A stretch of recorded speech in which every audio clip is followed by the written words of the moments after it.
For decades now, CBT, or cognitive behavioural therapy, has been the dominant therapy provision from governments worldwide in response to mass mental health management. We've been told that it's effective, gets people back to work or back to life, shows proven improvements in mental health, if not complete success in treatment. Most of all, the speed at which it works and gets results have made it appear as the best therapy ever created. It has been hailed as a science and backed by governments. Farhad Dalal is the author of a 2018 publication that robustly and scientifically challenges the claims of CBT. He calls it the cognitive behavioural tsunami, and sets out a detailed look at scientific method, political agendas, and modern social culture in which CBT is advertised to the exclusion of every other therapy. Farhad has been a group analysis and psychotherapist for over 30 years and author of many books. In this episode, I hope to investigate his challenges aimed at CBT. Farhad, it's very nice to have you with us, and thank you for joining me. Now, I think it's important to have a look at that word tsunami, because that's a pretty dramatic word. I wonder why you used it. In short, because it's overwhelmed the field. But to understand the tsunami, or the sources of the tsunami, I think you have to go back a few years to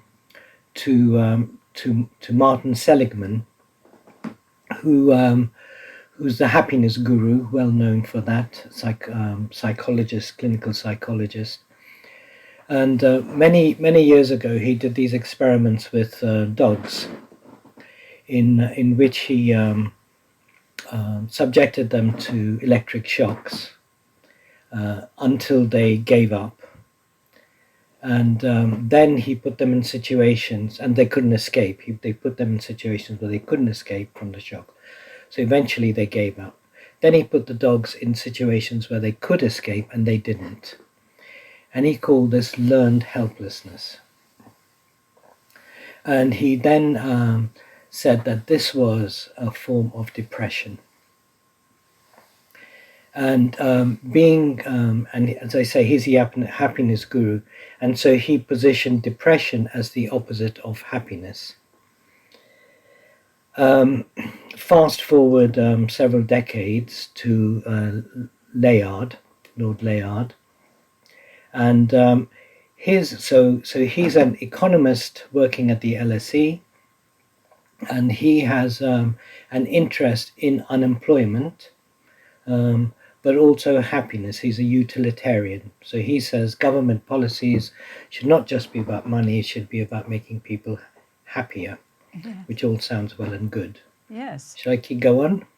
Yes. Well, I'm wondering, yes, he put it into government's heads that people should be happy, but also get back to work quickly by the use of CBT, did he? Yes. So he meets David Clark, clinical psychologist and quite big in the field. And together they come to think that people are unemployed because they are suffering from mental illnesses called depression or anxiety. And this is what's preventing them working. And if they get CBT, they will get back to work. They won't be costing the exchequer and benefits, and their taxes will put more money into the exchequer.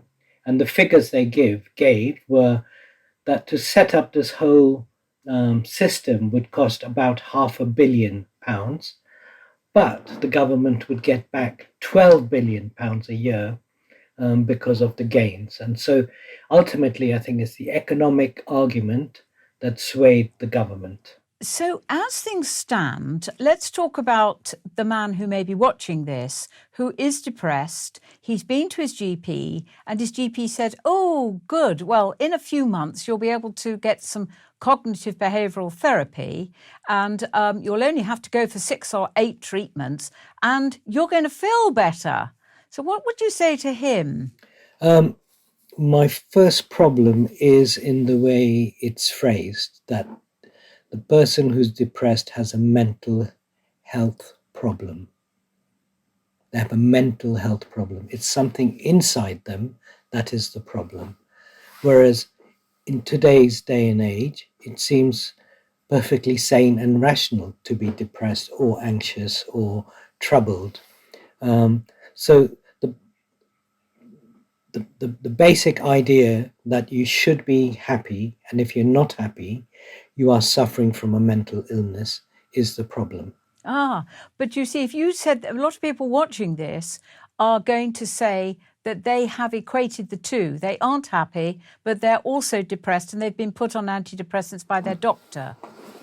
Yeah.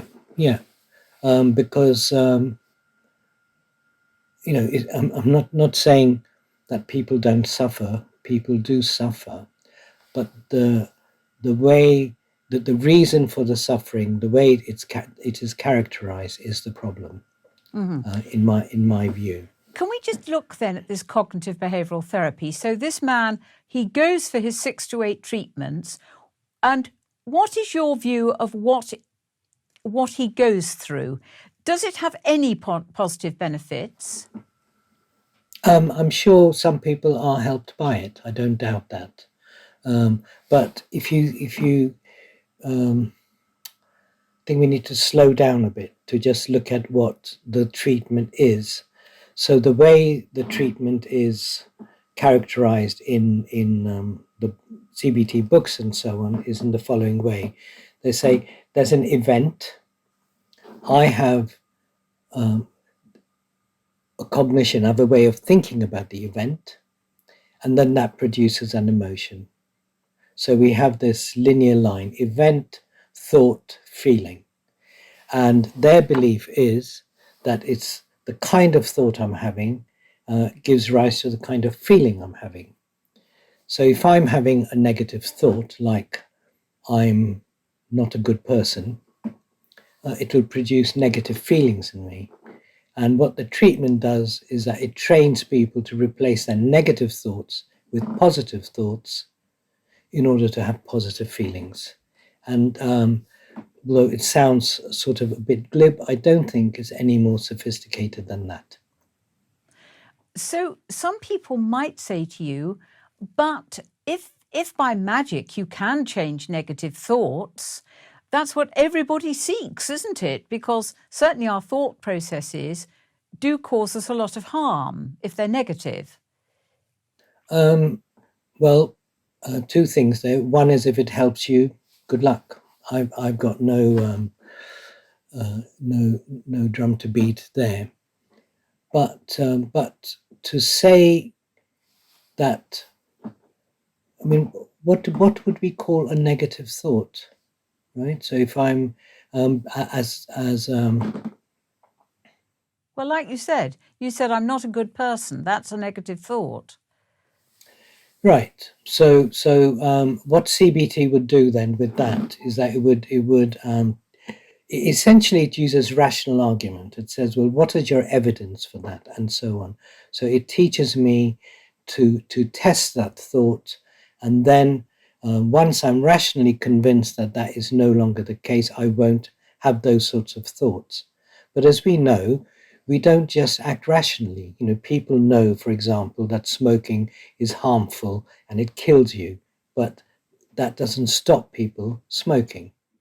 So what persuaded Richard Layard that this process would bring about eternal happiness, or at least quite a lot of happiness? Because he's a believer in the CBT paradigm. He believes that this can be done. It can be done cheaply, efficiently, and people get well. There's allegedly, and there are not allegedly, there's lots of statistics that claim that CBT does work, and it works well. But there are problems about how those statistics are generated. Are you saying that's bad science? Is it deception, or what is it?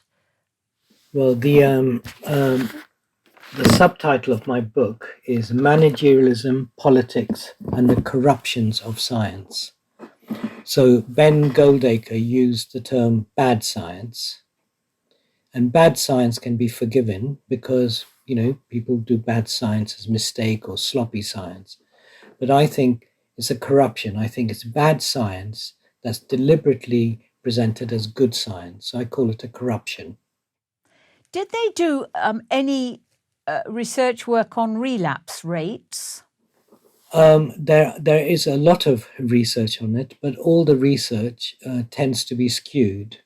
It it depends what you measure.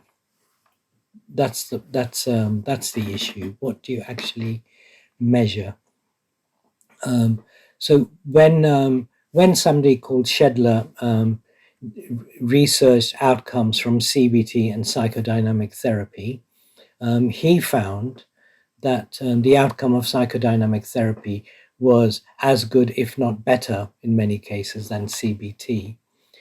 But the way the research protocols are set up, the body that looks at research NICE doesn't discount that. They only look at research in a very narrow frame. Is that because of finance? Is that about money? I think it's about ideology. It's ideology. So I think it's ideology. Okay, so they genuinely believe this stuff, do they? They really believe it? Well, okay. The way the research protocol is set up is that I have to take a category from the DSM, this manual. I have to have a treatment which I test for that particular illness, and I do it by having a treatment group and a test thingamajig group on the side, and I produce results. But any other kind of research, for example, comparing two different kinds of treatment, is discounted. It's not taken into account. And if you take, for example, DBT, dialectical behavioral therapy,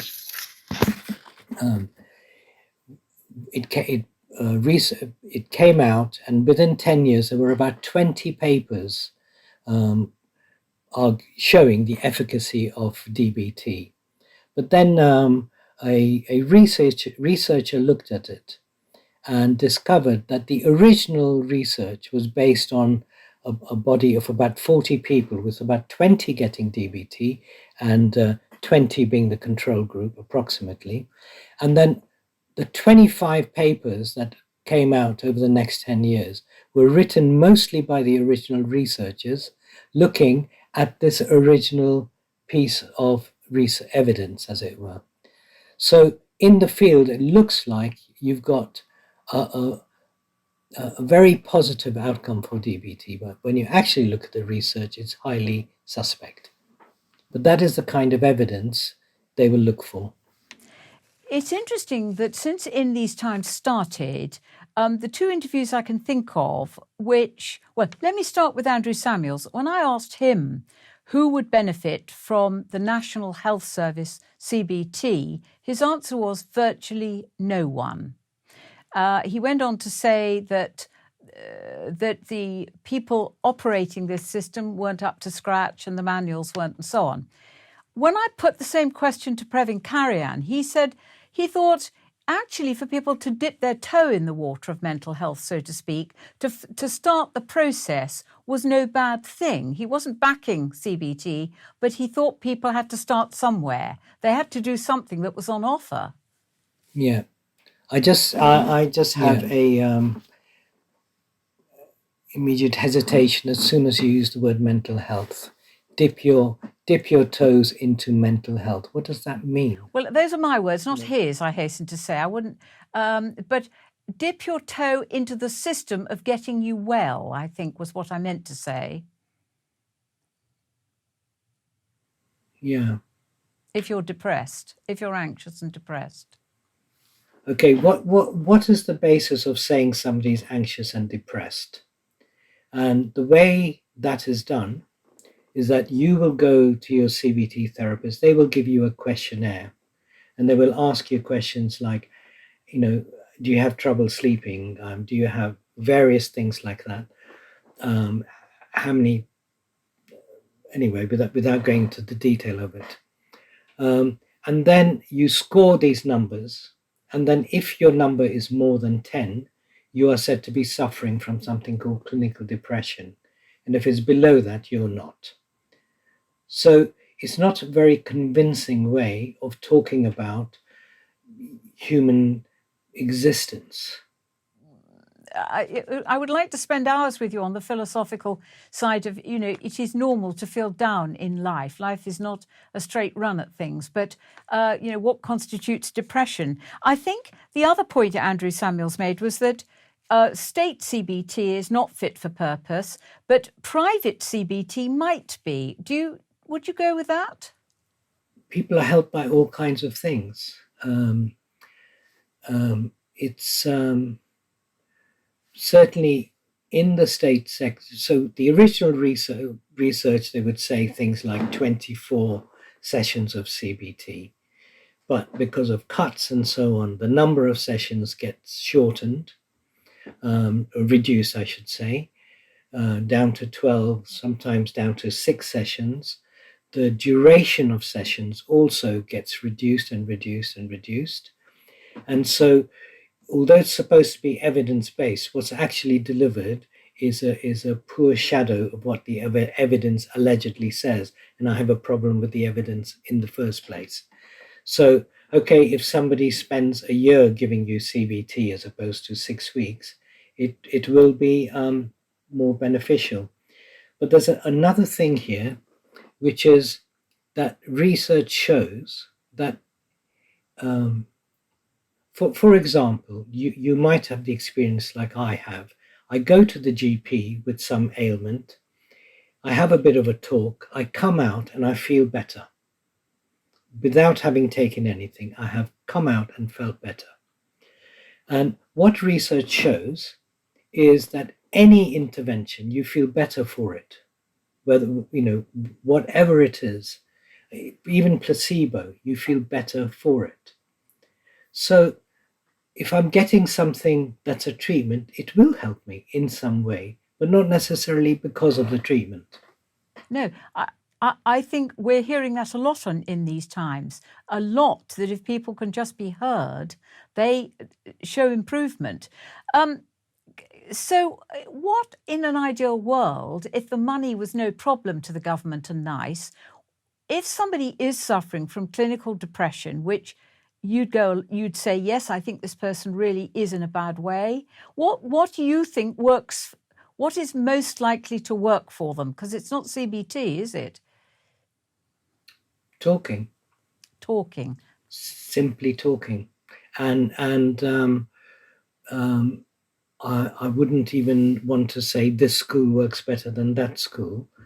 It really depends on the fit between the person coming for help and the person trying to help. The therapist is very important in this, aren't they? Yeah, entirely so. The fit. And the fit. So somebody coming to me mightn't like my way of being with them, and would somebody else's way of being with them would be more suited. Yes. But all of this only happens in the world of private practice, not in the world of the NHS, where you don't have much choice. No, you don't have any. I think there's a few.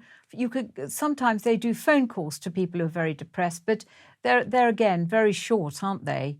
If I can just come back to your book, you see, you're in a position with this book to get the attention of people from NICE, to try and make people listen, or you and other psychotherapists. And this has been a worry of mine ever since we started in these times.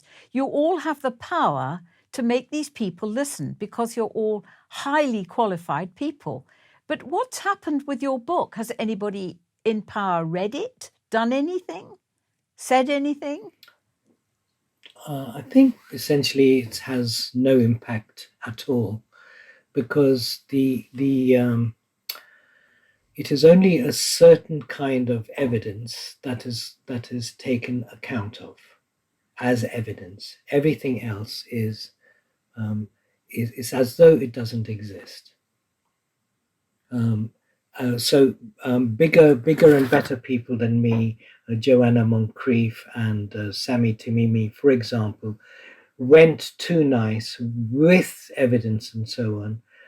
But the way these groups then write up the evidence, they spin it, and I've given instances of this in my book, where they just spin it in a way that makes it sound like it's a consensual decision between all those they've consulted, and it clearly is not true. So it's a conspiracy, is it? Financial conspiracy. We're all being conned. Yeah, the word conspiracy doesn't really work, because that, if one is invested in a certain way of being, then one will do everything one can to promote it. If my career is hitched onto a particular way of being, or a particular line of thinking, that's, it's my welfare is dependent on it, and vice versa.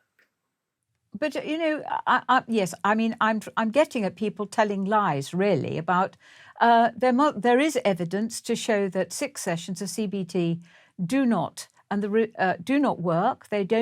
They might make people feel better temporarily, but the relapse rates are not good. And so I'm wondering what it actually takes. It takes someone in power who's got a member of their family who's gone to proper therapy, as I call it, who looks up and says, yes, that is the way it should be. And then someone in the finance departments of government will say, oh, no, we haven't got the money for long-term therapy. Yeah, but they also say long-term therapy doesn't work. They say that is their argument. They say, and the basis of the argument is that research doesn't show it works. Do you think it works, long-term therapy? Works enough. I wouldn't want to say it works all the time or it works for everybody, but it works enough, I think, for it to be a meaningful activity for me to continue in for all these years. So if you had, if they suddenly gave you control over the purse strings, how would you divide up mental health treatment, given that depression does exist? I mean, people are unhappy, but they are also clinically depressed. How would you share out the budget? But see, the way you put the question says that the problem is in the person. That's where we have to attend to the problem. In part it is, but it's only in part in the person. It is also what is making you depressed. What is is the fix, as it were, fixing the mind of somebody, or is it something else? What's your feeling about people's past? I mean, a lot of therapy deals with what happened with your parents and your life, having made you what you are today. Is that something you subscribe to? Yes, absolutely. But it's understanding, isn't it? Understanding and meaning that ultimately are helpful. It doesn't.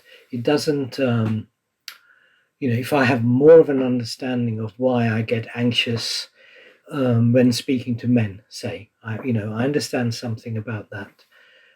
It doesn't mean I will stop being anxious, but I will be able to manage it better. I'll understand it better. I'll be able to take a few more steps than I was before. So in that sort of a way, it does. It doesn't remove the problem, which is what CBT promises to do. Yes. So in an ideal world, CBT would literally be binned, would it? End of that. Goodbye, nice knowing you, but we don't want you anymore. I don't want to say that at all. If some people think it's a good way of working and some people find it helpful, fine. It's not my cup of tea. What I object to is being, yeah, that's the bit I object to, that they're saying this is the only one that works. That is what I object to, because not only do I think it's not the only one that works, I don't think it works very well either. And for example, they say, when you read some of these papers and they're saying, the punchline is CBT works. And then you look at the figures and it's something like it has helped 2 or 3 people out of 10. That means it is guaranteed not to work for 7 or 8 people out of 10. And yet it is sold as a good treatment that works. Yes, I mean, I would use the word dishonest, but that's a bit extreme possibly. But because, as you point out, the people in NICE and so on, they actually believe or they convince themselves that it does work or it will help. Yeah. But there is quite a lot of chicanery going on as well, which is exposed. There is. I mean, the thing also is that when something becomes a norm in a discourse, in a profession, then it's not seen as problematic, right? So one example I can give you, when they do research, they talk about something, your relative chance of this treatment helping you, as opposed to an absolute chance. And I'll just give you an example of what I mean by that. So if you bought a lottery ticket, you have a 1 in 14 million chance of winning the lottery or whatever it is. If you buy 2 tickets, you could say you have increased your chances by 100%, right? That's the relative increase, which is relative to your first ticket. But your actual chance, your absolute chance, is moved from 1 out of 14 billion to 2 out of 14 billion. Hardly noticeable. So CBT research uses the relative increase-decrease model, and because it's the norm, nobody says boo about it. So there's whole conventions, which is why I hesitate to call it a conspiracy. There are certain conventions that have arisen which favor this way of thinking. Well, I suppose I'd like to just say, and this may be difficult, but someone watching this who is waiting for their turn, which might be 6 months of a year off, to get some CBT, I wonder what you might say to them so that it isn't such a bleak picture. I would say try it and see how it goes. Try it and see how it goes. It might be helpful to you.